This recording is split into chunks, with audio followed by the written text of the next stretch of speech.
What's going on, everybody? My name is Airfaded, and today I'm here to show you my 1977 Holden Torana A9X drag tune.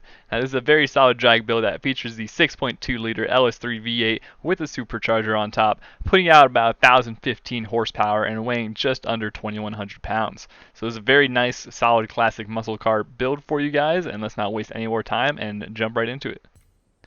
Alright, so hopping on in here to conversion. Like I said, we will be using the 6.2 liter LS3 V8, keeping it rear wheel drive, and then we are going to be adding the positive displacement supercharger to the top. You can opt to go for the twin turbos if you'd like, but it's only a 2 horsepower difference in the end, so I went with the supercharger this time. For the aero interference, you can kind of go with whatever you'd like. I've opted to remove the front and rear bumper, keep the stock rear wing, and yeah, also added the street hood where you can see that massive supercharger sticking on top. But customize the car however you'd like to make it look. For the tires and rims, we have drag tires, obviously, all the way skinny in the front, and then fully upgraded to 335s in the rear, as well as fully maxing out that rear track width. Yeah, and so for the wheels, you can go with whatever you'd like to choose. I ended up going with the Volk Racing TE37s. And then hopping over to the drivetrain, we have the race clutch, the race transmission, race driveline, and the drift differential. And hopping over to platform and handling, we have the race brakes, rally suspension, front and rear anti-roll bars fully upgraded to race, as well as the max race weight reduction. And then for the engine, I'll show you guys real quickly walking through it all, but it's just a fully built engine. LS3 comes out of the the new Corvettes, and so putting that thing with the supercharger is pretty good in this little classic muscle car. So yeah, in the end, you'll end up be sitting at, like I said, 1,015 horsepower, barely under 2,100 pounds, and yeah, just a very solid little ripper. So let's take this thing out to the track right now and show you guys the tune.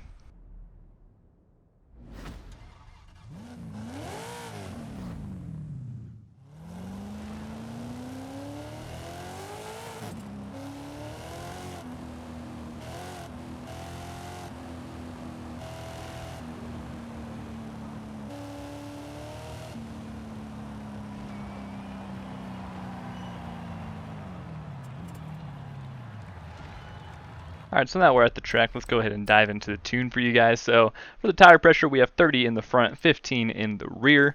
For the gearing, we have a 220 final drive, and then we have 325, 208, 159, 127, 103, and then 85. You'll mostly be using 4 gears for this tune. 4th gear ends up being pretty long and holds a lot of power, but yeah.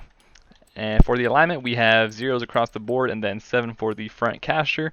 Anti-roll bars all the way upgraded in the front and the rear. For the springs, we have all the way soft in the front and then 369 in the rear, as well as maxed out ride height. For the rebound stiffness, we have 1 in the front, 11 in the rear, and then for the bump stiffness, we have 11 and 11.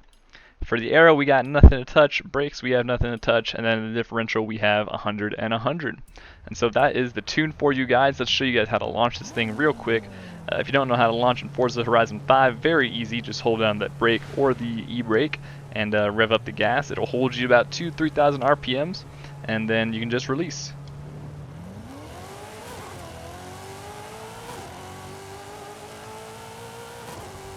And you can see just how long this 4th gear goes. You can actually make it down the full 6-mile drag strip just in the 4th gear. But yeah, so very solid little classic muscle car for you guys. The weight on this thing really makes the difference. 1,000 horsepower kind of bracket. But yeah, I'll show you the launch one more time. Sitting at 2 to 3,000 RPMs. What is it actually sitting at? 2,200. Okay. So yeah, it actually does a little bit of a wheelie, and yeah, and just holds them long, powerful gears. Well enough to get you down the track. So I'm going to line it up for you guys down here and show you what it does to the quarter mile. Always a fun comparison's sake. So if you don't know how to look or kind of judge your own quarter mile in this game, all you have to do is set the waypoint down there to the speed trap and line up 440 yards away. And then yeah, you just go ahead and launch and we'll see what we get.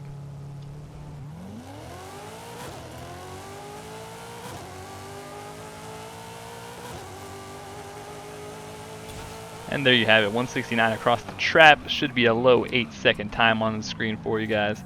And yeah, just a very solid build. So let's take this thing over to the bridge real quick and show you what it kind of do in a 40 roll setting, kind of how it does in that. So we'll use the bridge as a very easy reference point. So we can launch in first if we're going to do a 40 roll. And there you go, it spins first a little bit, which how much power is there, but yeah, gets across that speed trap very nicely, 180.17. So that is the build for you guys. Hope you all enjoyed this one. Be sure to leave a like and subscribe. Leave any other comments of some other tunes and builds you'd like to see, or any other content you'd like to see in Forza Horizon 5. And yeah, that'll be it for this one. Thanks so much for watching once again, and goodbye.